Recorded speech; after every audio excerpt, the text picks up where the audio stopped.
नमस्कार, बहुत बहुत स्वागत है आपका विंध्या टाइम्स में। मेरा नाम है आयुष आनंद। भारत मान्यताओं का देश है। पौराणिक कथाओं और मान्यताओं का हमारे सनातन धर्म पर एक बड़ा प्रभाव पड़ता है। लोगों का विश्वास छोटी छोटी मान्यताओं से जुड़कर बना हुआ है और इन्हीं विश्वास को और मजबूत बनाता है। देश के अलग अलग स्थानों पर मिले प्राचीन समय के मूर्तियां और खोजे गए कुछ पुरातत्व विभाग के द्वारा मंदिर, कुछ मूर्तियां जिस विश्वास को और मजबूत बनाती हैं, कुछ मंदिर जो हमारे आस्था से जुड़ जाते हैं। ऐसी ही एक आश्चर्यजनक घटना मध्य प्रदेश के रीवा से सामने आई है। रीवा जिले के मनगवा थाना क्षेत्र अंतर्गत एक गांव में एक ऐसा ही घटनाक्रम सामने आया है, जहां खेत में जुताई के दौरान पौराणिक मूर्तियों की शिला पट्टिका सामने आई है। दरअसल गांव के एक किसान राम सुजान विश्वकर्मा खेत में एक दिन जुताई कर रहे थे और जुताई के दौरान उन्हें, आपको बता दें कि कुछ पौराणिक मूर्तियों की शिला पट्टिका मिली और इसकी जानकारी जब गांव वालों को मिली, जब गांव वासियों को पता चला, तो गांव व आसपास के ग्रामीणों ने इसे आस्था से जोड़कर आस्था का केंद्र बना दिया है, जहां अब ग्रामीण आसपास के लोगों के साथ मिलकर वहां पूजा अर्चना कर रहे हैं, पूजा पाठ कर रहे हैं और लगातार दिन भर सैकड़ों की भीड़ वहां जुटी रहती है और पूजा पाठ करते रहते हैं।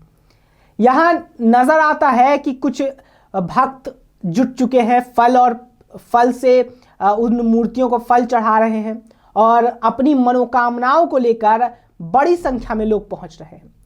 भक्तों का मानना है कि मंदिर में अपनी मनोकामना और इच्छा को बताने के बाद उनकी इच्छा पूरी हो रही है। जो लोग वर्षों से शारीरिक बीमारियों से पीड़ित हैं, उनका यह मानना है कि मंदिर में दर्शन के बाद उन्हें कुछ राहत मिली है। वहीं गांव वालों ने अब मंदिर को बनाने के लिए सरकार से मांग भी कर दी है। उनका कहना है कि यहां एक मंदिर को बनाकर मूर्ति पट्टिका को स्थापित किया जाए। मगर सवाल यह है कि मूर्तियों का या शिला पट्टिका का गांव के जमीन के अंदर निकलना यह कोई नया बात नहीं है। ऐसी कई घटनाएं देश में अलग अलग समय पर अलग अलग जगहों पर सामने आई है। देश के अलग अलग स्थानों पर कई बार पौराणिक प्राचीन पत्थर, मूर्तियां और जीवाश्म अवशेष निकलते रहते हैं और शिला पट्टिका कहां से आई है, कहां क्या ये मूर्तियां हैं, कितनी प्राचीन है, यह विषय हम लोग सोचने का बात है। हम लोगों को इस पर चर्चा करने का विषय है और दूसरी ओर आस्था से जोड़ दिया गया। सवाल ये है कि हमें इस पर चर्चा करनी चाहिए, लेकिन ये जो विषय है ये हमारा विषय नहीं है।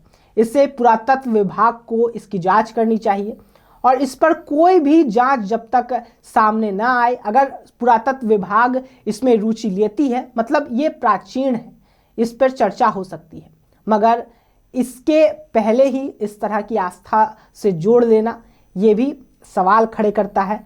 लेकिन हम लोगों को इस तरह की अनुमान से बचना चाहिए, देखना चाहिए पहले पुरातत्व विभाग इस पर अब रुचि लेता है, क्या बोलता है। ये एक बड़ा देखने का विषय होगा, बड़ा दिलचस्प होगा, तभी यह साफ हो पाएगा कि इन बातों में कितनी सच्चाई है और ये शिला पट्टिका जो है वो कितनी पुरानी है और क्या ये सचमुच कोई मंदिर है, कहीं की मूर्ति है, किसी भगवान की मूर्ति है। ये सारी बातों की सच्चाई तभी सामने आएगी जब जांच होगा। बहुत बहुत धन्यवाद। मंदिर के लिए क्या बोलना चाहते हैं आप? मंदिर के लिए माता जी की अगर इच्छा है कि हम वहाँ गढ़ी में जा कर के मंदिर बन जाए और मंदिर में हम जा कर के वहाँ पे रहें, तो हमारे तरफ से जो 1 एकड़ की गढ़ी हमारी है, हमारे पूर्वजों की है, वो मैं माता जी के नाम पे देना चाहता हूँ। गांव के लोग बोले हैं कि हमें चाहिए, तो मैं बोला ठीक है। और सड़क के लिए क्या बोलना चाहते थे आप? सड़क के लिए मैं ये बोलना चाहता हूँ कि रीवा जिले से दूर दूर तक के लोग आ रहे हैं यहाँ, जो कि कुछ विकलांग हैं, कुछ आँख से परेशान हैं, तो उनके लिए मेड़ है, उसमें आने में दिक्कत है। तो जो नहर बनी हुई है, नहर के पटरी अगर उसमें मुर्मीकरण करा दिया जाए या सरपंच के द्वारा उसको ठीक करा दिया जाए, तो माता जी के पास तक लोग आ सकते हैं। हमारे आने में ही हमारे पैर में दर्द था, हमको दर्द शांत हुई है। और क्या यहाँ मंदिर नहीं है, पानी नहीं है, लाइट नहीं है और रोड नहीं है। हमारी सरकार से अनुरोध है कि ही मंदिर और रोड, लाइट, पानी की व्यवस्था की जाए। माता रानी यहाँ प्रकट हुई है तो उनके लिए व्यवस्थाएं पूरी हो, यही सरकार से अनुरोध है।